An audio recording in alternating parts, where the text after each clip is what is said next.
Allez. Tov, Shabbat Shalom Vorach, on est aujourd'hui le 22 du mois de février. Oui. Et le Yud Zayin, Tov, Gematria Tov, Yud Zayin, le 17 du mois de Adar Aleph. On commencera d'abord par souhaiter un grand Mazel Tov à la famille Sebag, Abraham Sebag et Shmuel, Rabbi Shmuel Tayeb, qui vient d'avoir un beau bébé cette nuit, Baruch Hashem. Donc, si je veux, vendredi prochain, la Brit Mila. Un grand Mazel Tov, Shitisku le Gadol, le Troll, Choupa, Masim Tovim, Amen. Il y a pas mal de choses à dire, de noms à donner, donc juste un peu de patience. Bezrat Hashem, les Nishmat Bat Sheva Dadoum et Moshe Ben Yair. Une grande réfoua shlema pour tout le mal d'Israël, Bichlam, Ava Simcha Bat Laura Aisha, Shlomo Raphaël Ben Miriam. Et une grande réussite pour Hélène Hassin. L'Chaim Tovim Ul Shalom. Et aussi une très très grande réfoua shlema pour Chaya, Ayala Bat Tali, Sarah Talia Bat Yofat Miriam, Morat Miagdosha Vetaora, Chaya Bat Miriam, Kol Cholim Vechol Chol Israël. Comment? Edna Batrina. Edna Batrina. Juste un petit instant. Le shiur d'aujourd'hui est dédié pour Jérémy Zrebi. On remerciera aussi Dvorah Ouzan pour son soutien, les Tovim Shalom. Partouche Na'ama, Shavarech Otar Bechol, Asher Tifni Taskil Taslichi Be'ezrat Hashem, Arbe Osher. Elena Valant Korea, Be'ezrat Hashem, Kakush Bechol, Varech Otar, Toda Rabba, Mikol Alev. Jonathan, on ne donne pas ton nom, tu veux pas, je m'arrêterai à Jonathan. Que Dieu te remplisse de joie pour tout ce que tu fais pour nous et avec nous. Jérémy Ben Arouche, Hashem Valechoto de Los Angeles, on l'embrasse très très fort.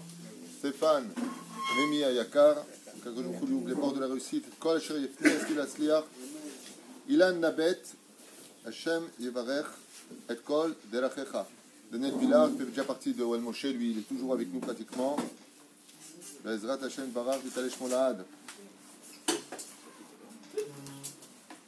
Raphaël Assayag, il y a 2 cours qui te sont réservés pour la semaine prochaine. Rachel Dukat, pareil, shiur qui t'est réservé. Et on va commencer le shiur sur la paracha de la semaine, paracha de Kitissa et Bnei Israël. Les Romains et Bnei Israël, Be'ezrat Hashem, Nagid Kamamili. On va essayer de s'arrêter sur quelques détails pour le peu de temps qu'on a. Quoique, il n'y a pas les Abrichim aujourd'hui le vendredi, ils ne sont pas là. Az Shni Achat. Des Shnochal. Voilà. Quel silence. Ça va? Le temps que je cherche. Michel. Non, parce que vous n'avez pas envie de chanter non plus apparemment. C'est bizarre, je suis resté dans la paracha. Tu es resté dans Tetzavé. Il serait temps que tu évolues alors. Tov. Paracha de Kitissa.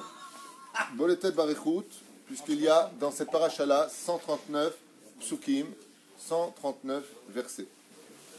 Et Benigun Anusim Klulim Ba Mahatzit Shekel, de quoi on parle dedans? Du Mahatzit Shekel dont on va parler aujourd'hui.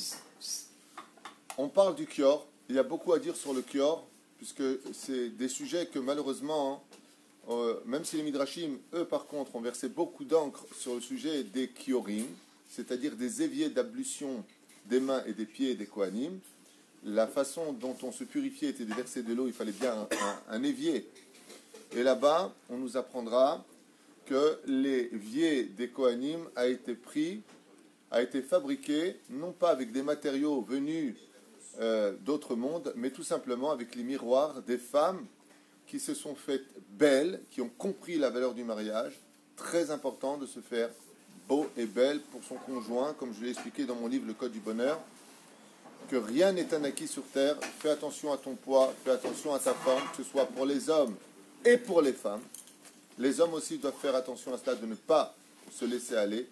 Et on voit bizarrement que Moshe Rabbeinu, et c'est vrai que j'avais fait un shiur à côté de Natania sur l'importance pour une femme de se faire belle, et des femmes avaient été choquées à cette période parce que mais alors quoi? Alors si on n'est pas bien, alors on est ceci? Non. Le message voulait dire que si, par exemple, la nature ne t'a pas gâté, eh bien, dans ce cas-là, fais en sorte d'être au moins joli. Ne te laisse pas aller. Voilà ce que ça veut dire. Altistaka el bakankan et la bemasheshbo. Il est évident que le juif, il a des valeurs beaucoup plus importantes à l'intérieur de son être, de son âme, de ses midotes que son corps.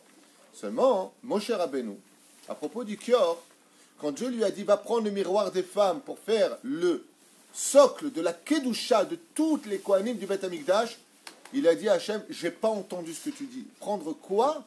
Il lui a dit les miroirs du maquillage des femmes. Il lui a dit, Moshe est orthodoxe, vous comprenez bien. Il dit, mais à quoi les velavalim? Dieu lui laisse, fais ce que je te demande, Brabbi, t'occupe pas du reste.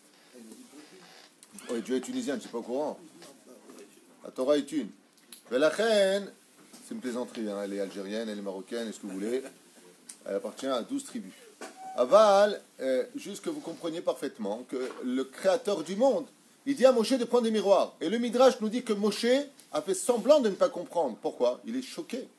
Il veut dire quoi? Tu veux dire que tu veux prendre pour rendre les mains et les pieds des Kohanim qui vont travailler pour toi les miroirs des rouges à lèvres et des machins et des trucs avec ça? Il lui a dit, mais tu sais pas quel salaire un homme il donne à une femme, quel salaire un homme il donne à un homme qui se fait beau pour plaire à son conjoint uniquement. Pas fi halal. Pas quand il y a une bar mitzvah, une brit mila, un mariage, je vais se montrer là-bas, c'est Betty Boop. Ouais, mais quand elle est à la maison, c'est un chiffon. T'as 20 ans, hein, comme ça. Quand elle sort dehors, c'est pas la même. Il a eu le barbatruc. Il dit, tu fais le contraire. Quand c'est pour les autres, t'as pas besoin de te montrer belle. Quand c'est pour ton mari, fais attention. Une femme qui va faire du sport, comme je l'expliquais la dernière fois, pour que son mari, quand il la regarde, c'est avec beaucoup d'estime. Elle fait attention, elle va s'arrêter un peu avant de manger. C'est dur. Enfin, on dit, ouais, mais enfin bon, c'est dur le régime. Je ne suis pas Dieu, je ne suis pas en train de te dire que tu n'es pas bien. Je suis simplement en train de te dire ce que les chachamim ils nous disent. Parce qu'elles se sont fait belles, elles ont redonné goût à leur mari, dit le Midrash. C'est l'air. Mais la reine, Akadosh Baruch Hu nous apprend dans cette paracha quel est le salaire d'une femme qui a utilisé ce miroir en cuivre pour se maquiller, plaire à son mari, comme la Gemara le cite à des dizaines d'endroits. C'est là. Eh bien, Dieu, il a dit, tu prends ces matériaux-là, et avec ça, tu me fais le kior. Moshe était abasourdi. Mais Moshe a divorcé 2 fois.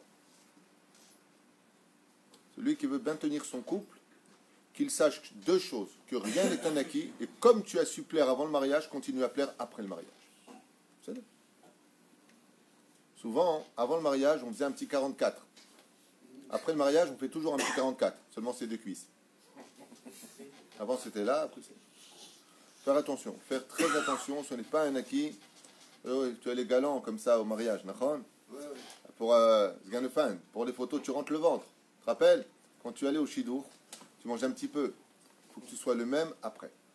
Je ne parle pas de celui qui a des maladies, cette femme qui a donné Baruch Hashem 5-6 enfants, même un peu moins. Ah, c'est caché là. Ah bah simplement, hein, si tu peux t'améliorer d'un truc, fais-le. Pourquoi? Dieu il a dit ça, je le regarde comme une grande mitzvah. Qu'une personne se fasse toujours belle pour son époux et que le mari se fasse toujours beau, attention, pour sa femme. C'est-à-dire Shemen Amishra ve'aketoret, on parlera ici de oindre avec l'huile. On parlera des kétoret, on parlera du Shabbat. Quel rapport avec le Shabbat ici d'un coup? Quel rapport dans le Seder avec le Shabbat? Mikan amrou rabotenu alem shalom. Que tout celui qui est shomer Shabbat kilchata, vous savez que le Shabbat a pour potentiel de rapprocher la Géoula, de libérer les enfants d'Israël, d'être une source de bénédiction pour tout ce que tu vas entreprendre dans la semaine. Le roi Kezebilvad. Le Shabbat est une éponge mouillée sur le tableau qui efface les dettes que tu dois à Dieu. Je m'explique. Celui qui est Shomer Shabbat, vraiment. Je ne parle pas simplement celui qui va hiberner pendant Shabbat. Il y a des gens pour eux Shabbat sans les juger. Ils mangent et ils hibernent. C'est hibernatus. Shabbat a été donné pour étudier la Torah, pour t'occuper de ta famille et de tes enfants. Ça, c'est Shabbat. D'aller à des shiurim. Quelqu'un m'a dit, mais moi où je suis, il n'y a pas de shiur. Eh bien, déménage. Il faut que ton Shabbat soit rempli de vie. Il faut que tu aies des shiurim, que tu étudies la Torah, qu'il y ait une belle ambiance à la maison. Si tu es Shomer Shabbat Kilchata, que tu apprends les lois de Shabbat, même si tu as fait le veau d'or dans la semaine, Shabbat est capable de t'effacer. C'est pour ça qu'il y a Shabbat tout de suite après la faute du veau d'or. Quel rapport entre l'un et l'autre? Afilu sha'asu avodazara kedor enosh mochalim lahem al kol avonotav. Le Shabbat, c'est une éponge mouillée qui est capable d'effacer tes fautes. Alors quelqu'un un jour il m'a dit, alors c'est facile, je vais faire ce que je veux la semaine et je suis shomer Shabbat. Réponse, on ne te laissera pas être shomer Shabbat du ciel si tu fais de façon à ce que tu te serves de Shabbat pour effacer tes fautes. C'est si tu es tombé comme la faute du veau d'or par inadvertance, on va voir de quelle façon, alors le Shabbat pourra t'effacer tes fautes. Mais tout celui qui se fait des traluides avec Dieu et qui dit, ah, il y a Kippour qui me pardonne, ah, il y a Shabbat qui m'efface mes fautes, alors je vais être shomer Shabbat, je vais être shomer Kippour et Nigmar Asipour. Ça ne marche pas comme ça chez Nehemar. Kol haomer echeta ve'ashuv lo maspikin beyado lahzor b'tshuva. Tout celui qui dit je faute et je ferai tchouva, ça ne lui suffira pas. Il paiera fortement sa faute. Même si en réalité, on va lui pardonner. La seule différence, c'est que tu vas rembourser jusqu'au dernier centime. Tu vas payer, c'est Averot, Rabat. La reine n'utilise pas la Torah comme un joker, mais c'est Machit Kavnu, dans Masechet Avot. N'utilise pas ma Torah comme une hache pour te frayer un chemin. N'utilise pas, il te dit Hachem. C'est comme le père, il prête de l'argent à son fils. Il dit, mon fils, prêter, c'est prêter, donner, c'est donner. Tu veux que je te prête, je te prête.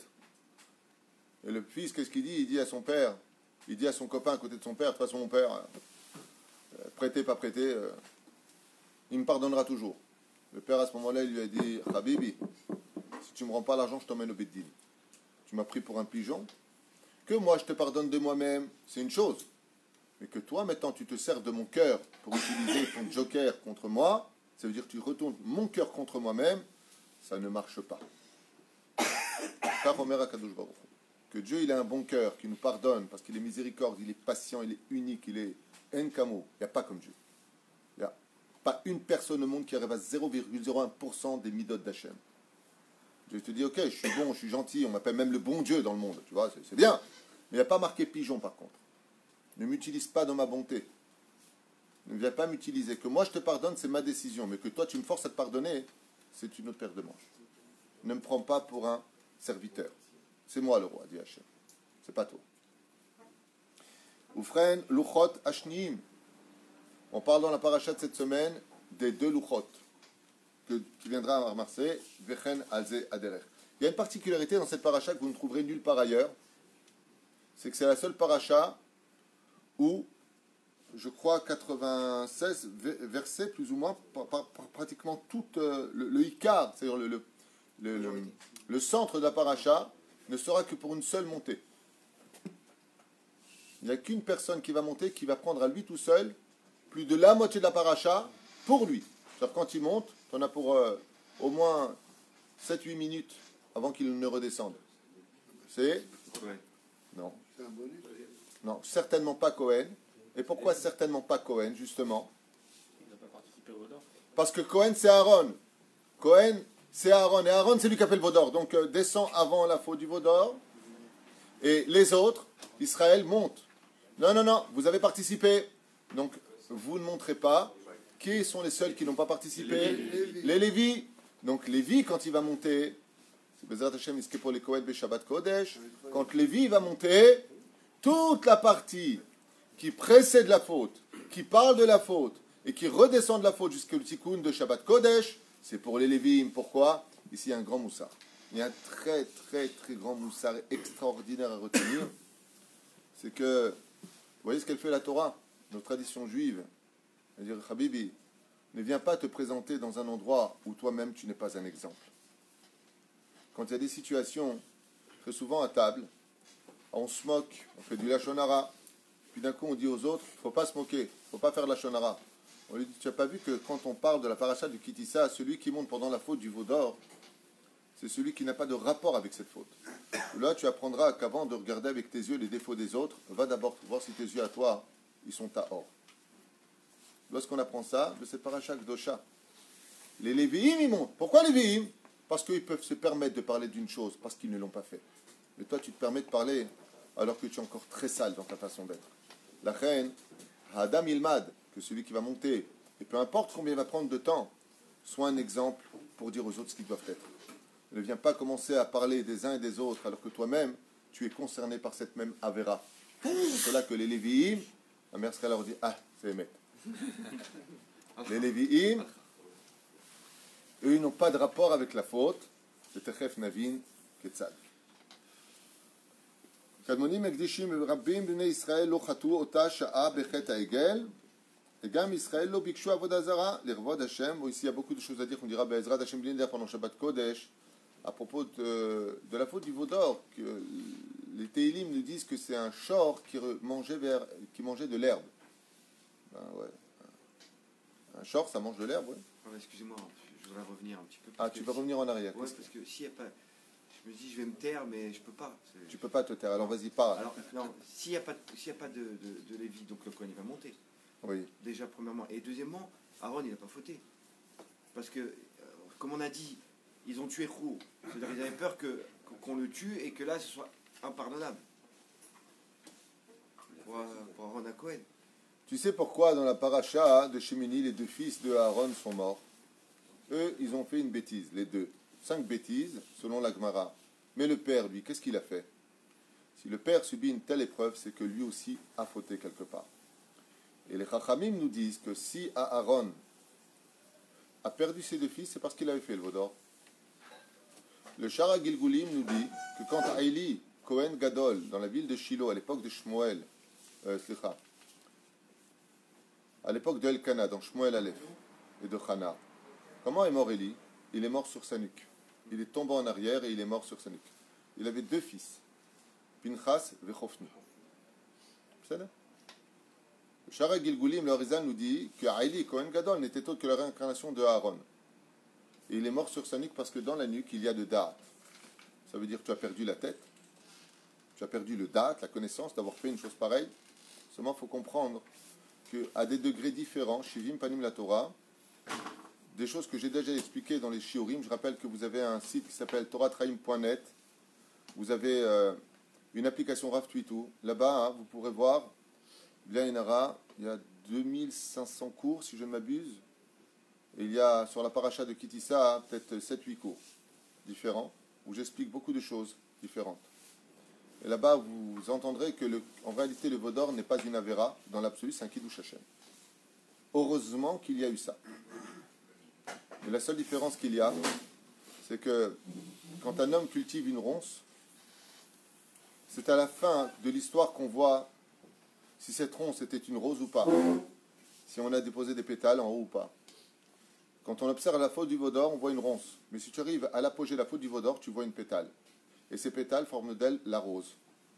Ça veut dire que même si la faute est grave, elle a engendré un bien dans l'histoire incommensurable. Comme quoi, par exemple, je vous en donne 2 exemples, ce n'est pas le but du shiur.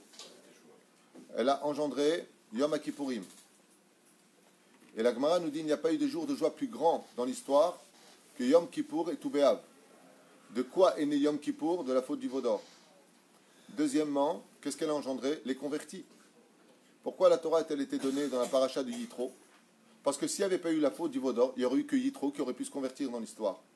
Mais grâce à la faute du veau d'or, ça a relancé le processus du tikkun. Donc le monde n'ayant pas fini son tikkun, sa réparation, cela permettra pendant ces 4000 années aux convertis de pouvoir entrer au sein du peuple d'Israël. Donc la faute du veau d'or, c'est un peu en même temps la fête des convertis. J'explique ça dans d'autres shiurim, vous n'avez qu'à les regarder. Et encore un chidouche que j'avais apporté à l'époque, pas de moi bien entendu, moi je ne connais rien, je rapporte ce que j'ai étudié. En tout cas, vous vous en rappelez, incroyable. Bli Aïnara. Bli Aïnara. Et encore un chidouche que j'avais apporté au nom des sages, pas de moi, c'est que...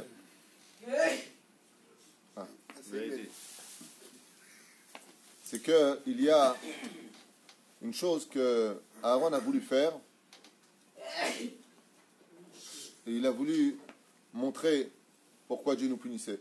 Vous savez, quand tu rentres quelque part et que tu vois quelqu'un frapper l'autre, tu vas tout de suite intervenir en disant pourquoi tu le frappes, c'est pas bien ce que tu viens de faire. Mais si tu vois que l'autre, tu avais vu la scène, il est venu, et au lieu d'être calme, il a commencé à l'insulter, il lui a craché sur le visage, il a commencé à mettre 2 baffes. L'autre, qu'est-ce qu'il fait? Il s'est défendu, il lui a mis 2 droites. Si toi, tu arrives aux deux droites, qui est le rachat à tes yeux? Celui qui a frappé. Mais si tu avais vu la scène depuis le début, qu'est-ce que tu aurais dit? Il l'a bien mérité. C'est normal. C'est normal. Moharon, il a eu un problème. Il a dit, vous savez, que En marchavara'a mitztarefet le maaseh, sauf dans la Vodazara. Celui qui a une mauvaise pensée et qui ne le fait pas, ce n'est pas considéré. Mais s'il a voulu faire la Vodazara dans ses pensées, il n'a pas besoin de le faire, c'est considéré dans le ciel comme ce qu'il avait fait. Quand ils ont demandé la faute du veau d'or, quand ils ont demandé le veau d'or, j'explique dans un shiur là-bas, hein, Aaron, il a dit, mince, on a un gros problème. Pourquoi? Parce que Pharaon, qu'est-ce qu'il a dit? Vous allez tous aller dans le désert, mais c'est pas Dieu, c'est le hasard qui vous a sauvés. Parce que moi, j'ai vu dans les étoiles que vous allez tous mourir dans le désert. Votre Dieu nous a frappés comme il peut vous frapper. Il a voulu retirer la Emouna. Et Aaron, il a eu peur. Pourquoi? Il a dit, mon Dieu, qu'est-ce qui va se passer maintenant? Ils ont demandé la faute du veau d'or. Il n'y a pas besoin de le faire puisqu'ils l'ont demandé au niveau de la pensée. Si au niveau de la pensée, ils l'ont demandé, c'est comme si c'était fait. Donc Dieu va les frapper. Mais si, maintenant, je ne concrétise pas leur pensée pour que les nations du monde voient de quoi il s'agit, ils vont dire, leur Dieu les a frappés pour rien. Ils n'ont rien fait. On n'a pas vu leur pensée. Car seul Dieu, comme c'est marqué dans le 7e Télim, 10e verset, l'île, le cœur et les reins de l'homme. Donc Aaron a dû vite concrétiser le pourquoi ils allaient prendre des coups. Il a fallu concrétiser la pensée de cette demande pour que les nations du monde voient la justice de Dieu et pas l'injustice de Dieu et disent en fin de compte, Pharaon avait raison. Qu'est-ce qu'ils ont fait les enfants d'Israël? Ils ont reçu la Torah 40 jours plus tard, ils font le veau d'or. Et qu'est-ce qu'ils disent? Ben voilà, Dieu il les frappe. En fin de compte, les 10 plaies, ça tombe à l'eau. Ben, s'il a frappé les Égyptiens maintenant qu'il les frappe, en fin de compte, Dieu est un malade qui frappe tout le monde. Chas Shalom. Donc Aaron, pour éviter le Chilul Hashem, il a dit, Bevadaï, apportez-moi l'or, et je vais concrétiser ce que vous avez pensé. Parce que la faute existe déjà dans votre pensée. Donc c'est comme si qu'elle est concrétisée. Mais les nations du monde ne voient pas vos pensées. Donc créons vos pensées pour qu'il n'y ait pas d'injustice et que tout le monde dit Hashem hu a Elokim. Ve'od arbe esberim. Étant donné que le temps passe vite, je vais passer tout ça, tant pis. Et je voudrais m'arrêter. Oui, Daniel. Il n'a pas voulu aussi, Aaron, en demandant l'or, il n'a pas voulu essayer de gagner du temps. Oui, alors ça, on rentre dans les midrashim, qu'ils se sont trompés d'une heure, et patati patata, ils ont compté à partir du moment où il est monté, ils auraient dû compter à partir du moment où il était déjà en haut. Ok, alors lui, il a voulu gagner du temps, et les femmes n'ont pas voulu participer à cette faute-là. Les femmes, c'est pour ça qu'elles ont un énorme mérite. C'est toujours grâce aux femmes que le peuple d'Israël sera libéré. Il faut savoir que toutes les Géoulotes d'Israël, chaque fois qu'on les a eues, je ne sais pas pourquoi, il y a une espèce de message nauséabond à propos des femmes, qu'elles sont inférieures à l'homme, qu'elles sont en retrait à l'homme. Chas Shalom, pas du tout, au contraire. La Torah nous dit que chaque fois qu'on a eu la Géoula, c'est toujours grâce aux femmes. On est sorti d'Égypte grâce aux femmes. Purim, c'est grâce à Esther et la Tid Lavo. Hanouka, même si c'est bien avant, on parle de Yaël, on parle de Yehudit. Les femmes juives, Dvorah, qui va sauver le peuple d'Israël. Les femmes juives ont un rôle tellement important dans l'histoire que pour éviter de leur mettre à la limite la inara, pour éviter le manque de pudeur, on les met juste un peu en retrait, mais pas parce qu'elles ne valent rien, parce que les diamants sont toujours cachés.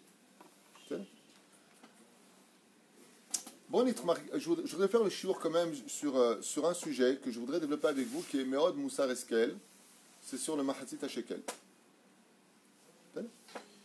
Il est très curieux, dans ces parachas, par lesquels nous avons commencé à propos des Nessim, de voir que Akadosh Baruch Hu Boré Olam, Ishtabach Vitale Shmolahad, il demande Mahatzit HaShekel. Et Ashir lo yarbe ve'adal lo yama'it. Le riche n'en rajoutera pas et le pauvre n'en diminuera pas la demande d'Hachem. Pourquoi? Parce qu'il faut savoir que Mahatzit HaShekel, c'est un chok. Bizarre, parce que dans Parashat Teruma, on nous dit Mikol ish asher edvinu libo. Apportez tout ce que vous voulez, mais sans limite. Mais pour le Mahatzit HaShekel, qui servait aux korbanot, donc on avait besoin d'avoir de l'argent pour les korbanot et les dénombrements des enfants d'Israël, eh bien, le Créateur du monde nous demande un demi-shekel. Bizarre. Tagit shekel, mazé méchané. Et on te demande de ne pas en rajouter et de ne pas en diminuer. Ça veut dire qu'il y a un chok qu'on va essayer d'étudier au niveau du Moussar. Mon cher Rabbeinu nous dit, le Midrash n'a pas compris comment c'était un chetzi shekel. Pourtant, il était intelligent, je vous l'affirme, plus que nous tous réunis, et plus que le roi Salomon. Dieu lui a montré une matbeat esh, une pièce en or, pour lui montrer à quoi ressemblait Mahatzit HaShekel. Une pièce, hein? En feu, vous avez dit en or. en feu, autant pour moi. En feu. De là, tu apprendras un Moussar Eskel extraordinaire. Quand tu donnes de l'argent, sache que l'argent crée un ange de feu. Quand on donne de la tzedaka, quand on vient pour donner et soutenir la Torah d'Hachem, quand on vient maintenir l'étude de la Torah dans le peuple d'Israël, on a l'impression que quand on sort de ses poches de l'argent, on a diminué l'intensité, la qualité ou la quantité de notre argent. Par exemple, de façon logique, si j'ai 1000 shekels sur moi et que je donne 100 shekels à Oel Moshe, combien il me reste? 900 shekels. Est-ce que j'ai diminué? Non. Pourquoi il lui a donné une pièce en forme de feu? Ça veut dire qu'il ressemblait à du feu. Pour t'enseigner que quand j'ai une bougie, je peux me permettre d'allumer autant d'autres bougies sans rien diminuer, ni ne rien rajouter de ma flamme. Et Ashir lo yarbe, vada lo yamit. Quand tu donnes de la tzedaka, quand tu aides des pauvres pour faire Shabbat, quand tu aides la Torah, quand tu aides un kollel, sache que quand tu donnes à ça, tu ne retires rien de tes poches. À l'image du feu, qui peut allumer autant d'autres possibilités, sans pour autant ne rien retirer de son identité. Zéperoucha d'abord. Maintenant, ce que je vais faire, c'est citer avec l'aide d'Hachem, pourquoi Mahatzit Shekel, quels sont les moussars, quelles sont les morales, les moralités, si vous préférez, qui ressortent de ce Mahatzit Shekel que nous allons tous donner à partir du mois de Adar Bet, Bezrat Hashem. Allez, vous êtes prêts? On part pour une série de 15 à 16 explications que je me suis permis de noter dans mon livre. Donc, ça vient de plusieurs études, plusieurs livres, et vous les avez sur un plateau pour les 10 minutes qui nous restent. C'est bien? C'est gratuit. Comme ça, Bezrat Hashem, ce soir, à table, vous pourrez poser la question, pourquoi d'après toi, Chetzi Shekel, qu'est-ce que ceci vient nous apprendre? Petit 1, top chrono, on est parti. Qu'un homme ne peut pas atteindre l'étude de la Torah correctement s'il n'a pas une chavruta. Tout le monde connaît cette explication. Il faut toujours être deux, à l'image des chérubins qui étaient deux, l'un face à l'autre pour l'étude de la Torah sur la caporette, sur le capot. Deux. Ne va jamais étudier seul la Torah, de peur que tu vas erroner ton étude, car ton cerveau ne suffira pas, il te faudra une double chokma. Il n'y a que Dieu qui est unique, étudie toujours avec une chavruta. La question c'est de savoir avec les Schutenstein, ce genre d'études où on nous a préparé, fusé nos mochines pour nous répondre, est-ce que oui ou non ça pourrait servir de chavruta? Réponse, oui. Si tu sais étudier, tu as déjà une bonne base, et d'étudier le Schutenstein ou Mishnah Brura avec le Chafetz Chaim en dessous, est-ce que c'est une chavruta qui va t'éclairer Mishnah Brura? Je vais t'éclairer ta Mishnah, ou Keati. Je fais les Mishnayot avec Keati, ou Barthénora, Tosfot Yom Tov, ou Tiferet Israël, des commentateurs de la Mishnah, Dougma. Est-ce que c'est considéré comme une chavruta? Au deuxième degré, oui. Aval, le mieux, c'est d'étudier avec une chavruta. Vous allez voir que même d'étudier, par exemple, du Rashi, ce qui n'est pas tellement évident, ou même d'étudier une étude qui paraît claire à vos yeux, avec une chavruta, vous verrez que le mérite d'étudier avec quelqu'un d'autre vous donnera une plus grande richesse automatiquement que d'étudier seul.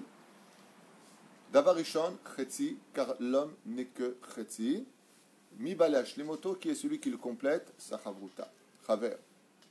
La deuxième chose, il est impératif, comme le dit la Mishnah de Masechet Avot, qui traversera toutes les générations et aussi la nôtre, que toute personne se doit d'avoir un rave. Et celui qui n'a pas de rave, on en a connu un qui était comme ça, il avait un rave, et puis il s'est séparé de son rave, et il n'a plus jamais eu de rave après. Il a dit, il y a moi, il y a Dieu. Il s'appelait Jésus. Jésus était l'élève de Rabbi Yoshua ben Perachia dans la Gemara, et quand il s'est séparé de lui, il n'a plus jamais eu de rave. Même Moshe Rabbeinu avait un rave du Zohar Kadosh qui s'appelait l'ange Michael. Une fois, j'ai posé la question à Rav Mordechai Eliyahu, qui est au summum de la connaissance. Et je lui ai dit, Vodara, vous avez un rave? Il me dit, Vadaï.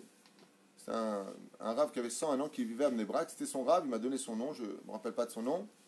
Ou Freine, j'ai posé la question aussi à mon rave, le Rav Arigar Bian, qui a une connaissance absolue de la Torah écrite et de la Torah orale. Je lui ai dit, Vodara, vous avez un rave? Il me dit, Vadaï. Rabbi Moshe Tzadka, le fils du Rav Yehuda Tzadka, le Shivat Torah Yosef. Celui qui n'a pas de rave, Oilo Miprinata Marshava. Vous savez, quand il y a des conflits familiaux, et que tu vois la personne est religieuse, tu sais, le mari et la femme. En général, je pose toujours la même question. Vous avez un rave? Non. C'est normal que vous en êtes là. Parce que quand tu as un shlam bayit à faire et que le mari il a un rave, et que le mari ne veut pas comprendre, tu appelles son rave en catimini, son rave lui expliquera. Atalo beseder, c'est son rave. La reine, n'écoutez surtout pas les conseils de ceux qui vous disent qu'on n'a pas besoin de rave aujourd'hui.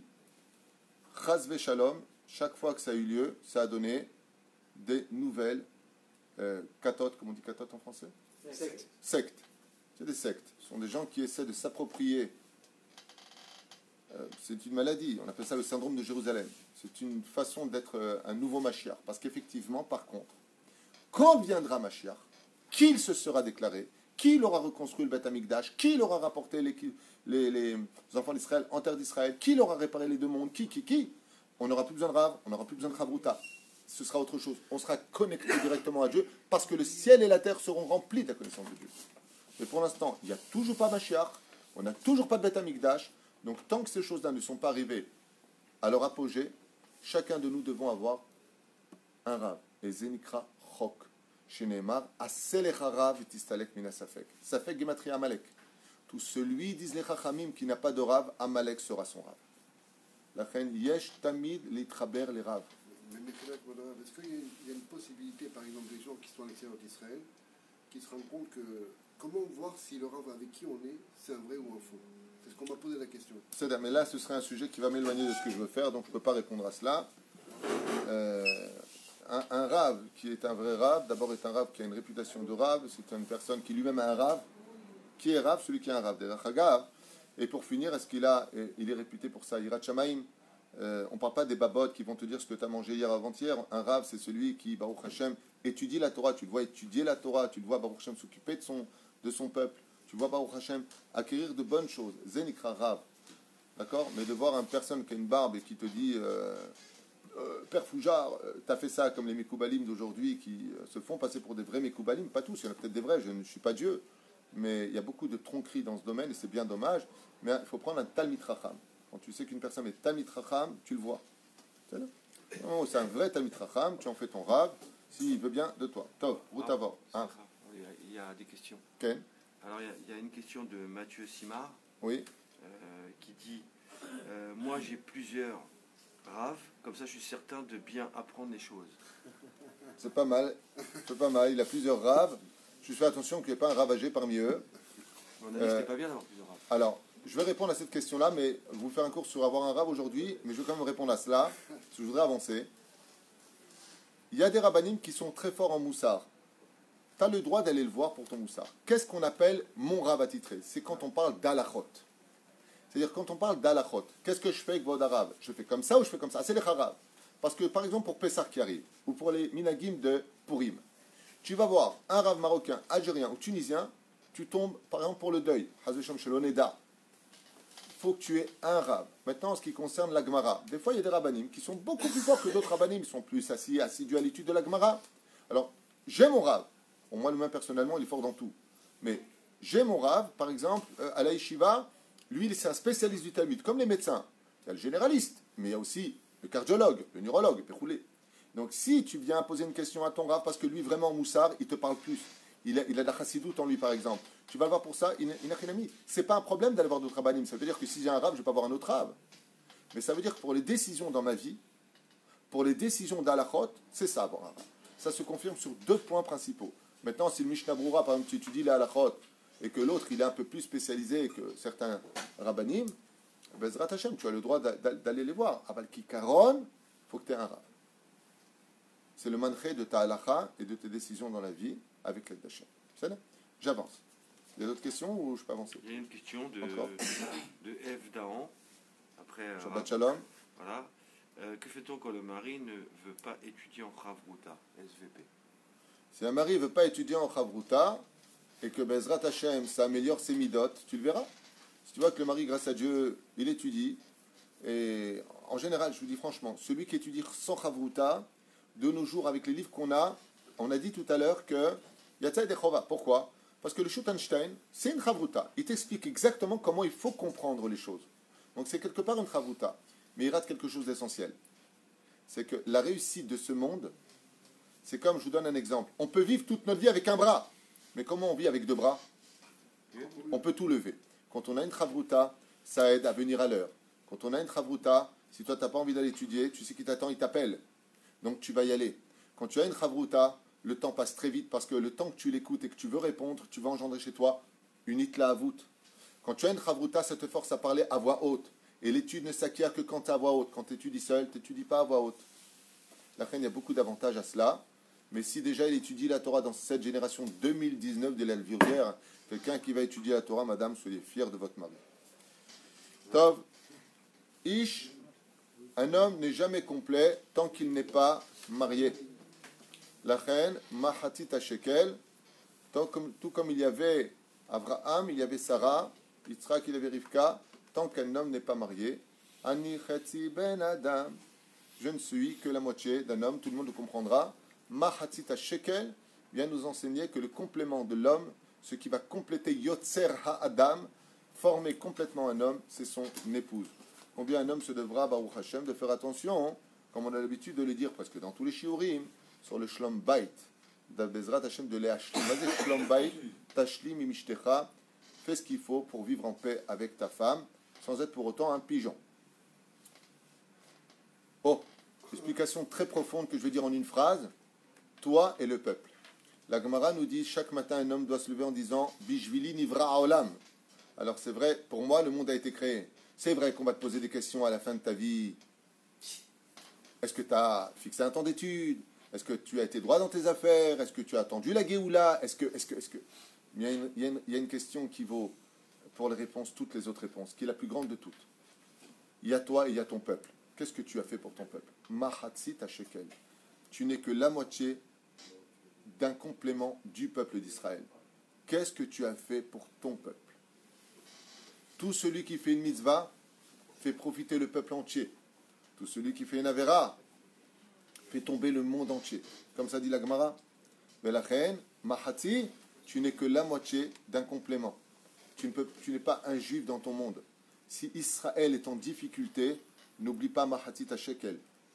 Tu les as portés pour faire les korbanot. Ouais. Quand ton peuple est en danger, tu dois te sentir concerné par les problèmes d'Eret Israël. C'est marrant parce que les goïms, eux, ils le savent. Et des fois, des juifs, eux, ne le savent pas. Ils disent, mais je ne comprends pas ce qui se passe, le conflit israélo-palestinien là-bas. Ouais. Quel rapport avec nous? Nous, on est là, on n'a pas de rapport avec eux. Et ils disent, si, vous êtes juifs. Comment ça? Pas Mahati Shekel. Vous n'êtes pas le complément du peuple. Et les goïms, ils savent plus, des fois, que nous, nos responsabilités. Nous sommes un peuple. Que tu sois Shomer Shabbat ou pas, que tu sois religieux ou pas, que tu sois en Eretz Israël ou pas, tu es attaché à une seule entité. Shema Israël Hashem Elokeinu Hashem Echad. Tu n'es que la moitié, et ce qui te complète, c'est ton peuple. Comme le dira Mordechai à Esther, qui lui dira, mais je ne suis pas arrivé devant le roi depuis 30 jours, il ne m'a pas appelé, si j'y vais, il va me tuer. Il lui a sorti Mahatit Shekel, qu'on donne justement avant. Esther, si tu n'y vas pas, il y a quelqu'un d'autre qui comprendra que chaque juif se complémente par rapport à son peuple. Il n'y a pas de judaïsme s'il n'y a pas ton peuple. Comme dit Rabbi Nachman, un homme accompli, c'est celui qui vit au milieu de son peuple, pour son peuple, avec son peuple. C'est petit à entendre, mais c'est énorme. Ish ve Hashem, ne sois pas un philosophe. Celui qui te complète, c'est le créateur du monde. C'est vrai que tu as un libre arbitre, c'est vrai que tu respires, c'est vrai que tu agis. Mais si ce n'est pas Hachem qui est derrière tout cela pour te donner cette énergie, tu ne vaux rien. Il y a toujours toi et Hachem. Dieu te dit, voici, Chetzi dans tes mains, Chetzi dans les miennes. Comme c'est marqué Marloquet. Rabbi Eliezer, il dit, Kulo l'Hachem. Nous sommes complètement avec Hachem. Rabbi Yoshua, qu'est-ce qu'il dit? Chetzio l'Hachem, Chetzio l'Adam. La vie, elle est la moitié pour Dieu, la moitié pour moi. Moi aussi, j'ai besoin de m'épanouir, j'ai besoin de me retrouver, j'ai besoin de faire du sport, j'ai besoin de m'améliorer dans ma vie. Chetzio l'Hachem, Machatzit Shekel. Chetzio. Chetzio bishvili. Ma vie a été composée de quoi? La moitié, je l'ai donnée à Hachem, l'autre moitié, je me suis donné à moi. Mais moi, je me suis donné complètement à Hachem, parce que quand je réunis les deux, ça fait un shekel. Shekel gematria nefesh. Toute ma vie, je l'ai donnée à Hachem. Ish ve'a mitzvah. Le monde a été créé par rapport à nos mitzvot. Ish ve'a mitzvah. Il y a toi qui fais les choses. Par exemple, oh le pauvre, donne-lui 100 shekels. Il n'a pas le pauvre. Chetzi, bravo. tu as un bon cœur. Aval, tu as oublié une chose. Ça, avec Béni Israël, la mitzvah de donner. Hish va mitzvah. Ish eneno shalem le'olam. Ça vient t'enseigner qu'un homme, quoi qu'il ait fait de sa vie, qu'est-ce qu'il fait? Shaharit, mincha, arvit. Il étudie la Torah, il est gentil avec sa femme, il donne de la tzedaka. Là, je suis un homme shalem. On lui dit non. Combien tu donnes? Mahatzit shekel. Ne viens jamais t'imaginer que tu as fini ton travail des midot ou ton travail du service divin. Tu n'es arrivé qu'à la moitié, c'est un chok. Tu n'es arrivé qu'à la moitié de ce que tu aurais dû faire dans ta vie. Je continue. Ish le mata ve ish le ma'ala. Mazé mahatzi. Tout ce qu'il y a dans ce monde d'en bas, disent les Chachamim, existe dans le monde d'en haut. En haut, il y a un David Twitou. En bas, il y a le David Twitou que vous connaissez. Je ne suis qu'à la moitié de ce que Dieu voit devant lui, du vrai David Twitou avec son potentiel dans le monde d'en haut. Parce que quand j'ai mon nom, je donne le vôtre. Je ne suis que la moitié de ce que Dieu attend de moi par rapport au potentiel que je suis réellement capable de donner. Si je m'étais donné beaucoup plus, il est évident que je ne serais pas le David d'aujourd'hui. Mashma Mikan, qu'on n'est que la moitié de ce que Hachem nous a donné comme potentiel. Si vous saviez ce que vous pouviez devenir, il y en a un qui a réussi à aller acheter Metatabat. Il en a même fait un slogan. Mon feu brûlera sur le Misbéar jusqu'à l'avenue du Mashiach. Rabbi Nachman est arrivé à l'autre moitié de ce que Dieu attendait de lui. C'est comme ça qu'il explique dans son livre Chayim Oharan. Et il dit, vous ne savez pas à quel point si vous poussez votre potentiel intelligemment, vous pouvez devenir totalement différent de ce que vous pensiez être. Vous êtes Mahatzit Shekel de naissance, mais c'est à vous de compléter l'autre côté avec votre potentiel. Davar nifla agun she'en kedugmato. Mamash. Comment? Il y a à peu près 2500 cours qui t'attendent pour savoir comment. Mais Asret Haegel, En Havana Brura. Mazé Mahatzit Shekel. Le Mahatzit Shekel est venu aussi en conséquence de la faute du veau d'or. À cause du fait des premières lois, si on les avait reçues, ces premières lois, on ne les aurait pas cassées, on les aurait étudiées. On aurait étudié une seule fois la Torah et elle serait restée gravée dans notre cœur. Mais étant donné qu'elles ont été cassées, c'est cassé aussi quelque chose dans la compréhension de l'étude. Maintenant, pour comprendre notre étude, il va falloir revenir dessus. Revenir dessus. C'est pour ça que le Talmud nous dit celui qui a étudié la Gemara 100 fois ne ressemblera jamais à celui qui l'a étudié 101 fois. Torah Tziva, Tziva Gematria Me'ave Achad. Dans mon étude, je ne suis qu'à la moitié de mon étude. Jamais je pourrais dire que j'ai fini d'étudier la Torah. On avance. Ish ve'a Torah. Nous sommes tous une lettre de la Torah. Ta vie n'a pas de signification si tu n'es pas capable, à l'image du roi d'Israël qui ne marchait jamais sans Sefer Torah. Tu n'es que la moitié d'un complément et la Torah n'est la moitié que de ton complément. Si tu ne respectes pas ton autre moitié qui est la Torah, alors tu es Chayav Mita, comme le dit la Torah. Mais la Torah te dit, mais si tu es avec moi et que tu es en danger, Pikuach Nefesh Doche Akol. Je répète ce que je viens de dire parce que c'est un énorme chidouche. Je ne sais pas si vous venez de comprendre. Je répète. Chatzi, c'est qui? Il y a moi et il y a la Torah. Regardez comment ça se passe. On est marié avec sa femme, tout à l'heure on a dit moitié-moitié. Le Khatan Bar Mitzvah, il est aussi marié avec la Torah. Si je respecte la Torah et que ma vie est en danger, c'est la Torah qui s'annule pour moi. J'ai le droit de prendre la voiture Shabbat, d'emmener la personne à l'hôpital. Pourquoi? Parce que je suis avec la Torah. Elle est ma deuxième moitié. Mais si par contre je ne suis pas avec la Torah et que je ne la respecte pas, alors Chayav Mita, c'est la Torah elle-même qui peut me tuer. La reine, je ne suis que la moitié de la Torah. Le Sefer Torah, quand je le prends dans les mains, de la mitzvah d'acheter cette grande mitzvah d'apporter la Torah jusqu'à la Teva, quand je prends la Torah et que je la serre contre moi, je suis Mashlim et Torati. Pour être le roi d'Israël, il faut être Shalem, il ne peut pas être la moitié. C'est pour ça que le roi ne marchait jamais sans Sefer Torah en son sein. Lui et la Torah ne font qu'un. Lui et la Torah avancent ensemble. Machatzi, Machatzi, Chetzi, Chetzi. Ish ve'eretz Israël. Comme je vous l'ai dit, j'ai entendu une fois un rave qui a dit on peut être juif même sans Eretz Israël. C'est la plus grosse gourde que j'ai entendue de toute ma vie. En davar kazé. C'est pour ça que toute la Torah ne cesse de répéter constamment, comme le rappellent les halachot de Rabbi Nathan, le Likutei halachot, et pas que lui, toute la Torah. Je vous fais sortir d'Égypte pour vous donner la terre d'Eretz Israël. Le peuple d'Israël sans la terre d'Eretz Israël n'a aucune signification. Dommage que des gens qui étudient la Torah ne soient pas capables de lire ce qu'un enfant de Kita Aleph comprendrait. Tellement dommage. le peuple d'Israël sans la terre d'Israël n'a pas d'adresse. On devient des SDF des mitzvot. C'est ce qu'on appelle une Torah religieuse. Mais une Torah de nation, c'est une Torah qui a une adresse. Il n'y a pas de peuple s'il n'y a pas d'adresse. Il n'y a pas de Torah s'il n'y a pas de nation. Toute la Torah nous a été donnée, dit la Gemara, pour être vécue en Eretz Israël. Il y a sur cela des heures et des heures d'explications à donner et des références innombrables à donner par rapport à cela. Maintenant, est-ce qu'on peut vivre en tant que juif, son judaïsme, un peu partout? Oui, si on a été puni. Si on a été puni. Ça veut dire par 3 fautes, avodah zara, vous êtes en galoute, patati patata. Avant l'adresse de chaque peuple, quand tu dis à une personne, vous êtes français, c'est parce qu'il vient de France, que sa patrie c'est la France. Comment on appelle le côté religion d'ailleurs, justement, même en France? Je suis israélite, qui rappelle la terre d'Israël. Notre patrie, notre terre, c'est la terre d'Israël. Et une fois de plus, il y a même des juifs qui ont la barbe et qui ne le savent pas. Pas tous, bien entendu, il ne faut pas faire d'amalgame. C'est pour ça que des fois, tu as même des goïms qui viennent te dire, sale juif, retourne dans ton pays, va à Tel Aviv. Il faut que ce soit un arabe qui te rappelle que tu as une nation qui t'attend. Incroyable. J'applaudis pas ça, mais c'est quand même incroyable que celui qui te hait complète ton manque de conscience. Il y a des gens qui se sont oubliés en galoute, qui se confortent dans leur galoute. Donc, bien entendu, pour cela, ils vont trouver que des défauts en Israël. Il faut bien justifier ma conscience. Alors on lui dit non. Le peuple d'Israël est Mahatzi. Tu veux les acheter, metatzmecha, tu viens en Eretz Israël. C'est pour ça que Moshe voulait rentrer en Eretz Israël, pour être complet. Ayen Parashat Vaitranan Midrash Tanchuma. Yofi, Hazak Ubavo. J'ai pas fini. Ish.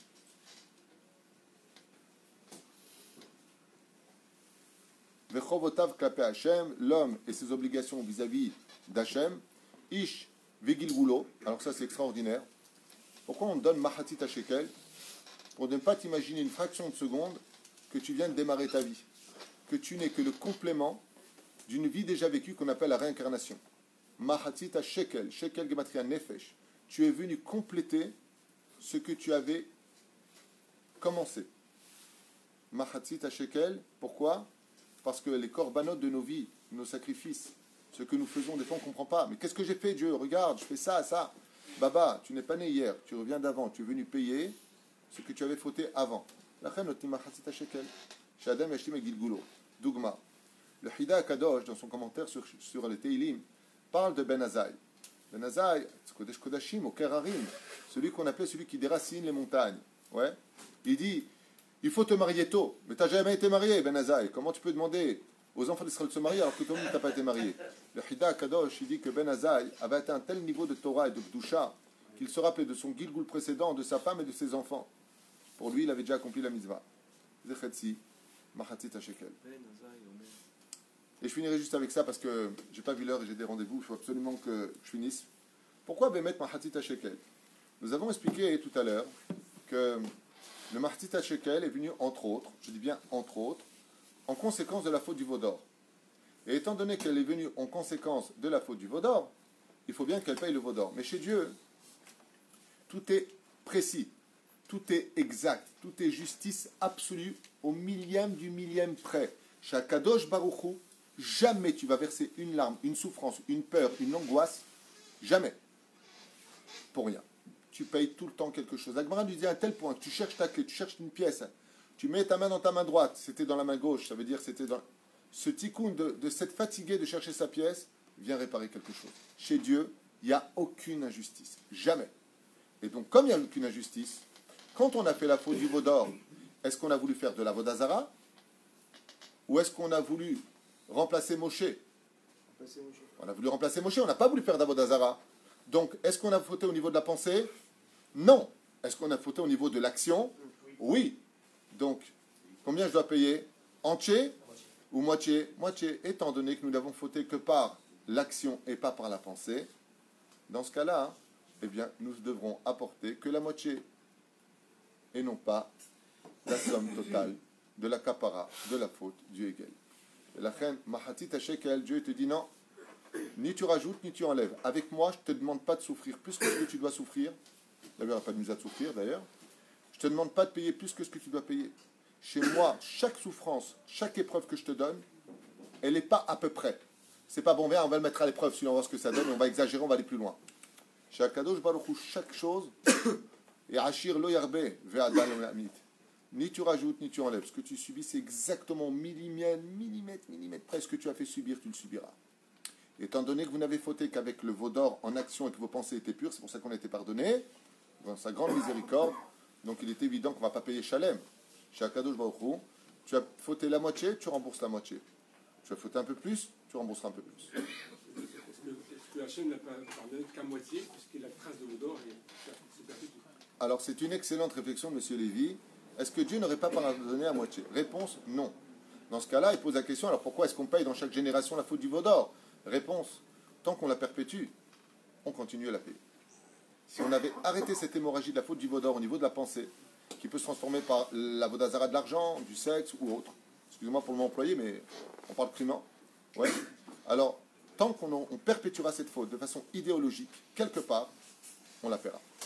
Mais si on a fini de régler cette dette-là, parce qu'on a fait une totale teshuva et qu'on arrête nos bêtises avec les fautes de la pensée ou les fautes de l'action, eh bien, tu verras que ce sera la Géoula, comme c'est marqué dans Sanhedrin. Le Mashiach ne viendra que quand nos pensées seront pures et donc nos actions seront droites. Baruch Adonai Leolam, amen, amen.